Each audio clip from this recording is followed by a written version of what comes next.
Mahilig ka bang magpahula o yung tinatawag nating card reading? Para sa'yo ang movie na to. Hindi ko alam kung bakit hindi pumatok sa takilya tong movie na to kasi maganda naman siya, maganda rin yung istorya niya. Horror comedy ang movie na to. Nandito rin yung best friend ni Spider-Man, si Jacob Batalon. Merong isang grupo ng magkakaibigan ang nag-retreat or nagbakasyon para i-celebrate ang birthday ng isa nilang kaibigan sa isang cabin wood. Habang sila ay nagkakasiyahan, sharing of thoughts, basta kung ano-anong mga napagkwentuhan nila, bigla na lang napunta yung usapan nila sa kwentong pag-ibig. Kwentong pag-ibig with bonfire. At dahil meron isa silang kaibigan na ayaw sa topic na ito, naisipan na lang niyang pumasok sa loob ng bahay.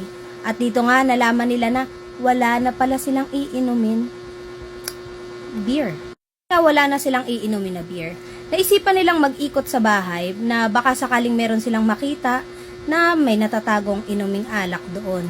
Natagpuan nila dito ang isang restricted na kwarto. Pero dahil nga curious sila kahit na may nakalagay na restricted area, papasukin pa din nila ito. Dito matatagpuan nila ang isang lumang-lumang tarot deck. Instead na mag-charade ang mga magkakaibigan, naisipan na lang nila na mag-card reading dahil ang isa nilang kasama marunong magbasa ng baraha. At isa-isa na nga silang binasahan ng baraha, depende sa kung anong zodiac sign meron sila. Ang mga kasunod na pangyayari ay depende kung paano binasa ang baraha nila sa kanila. Nangyayari ang reading sa kanila with a twist. Siyempre, in the end, madeded sila. Reminder lang, wag nyo kong gayahin. Around midnight ko kasi ito pinanood.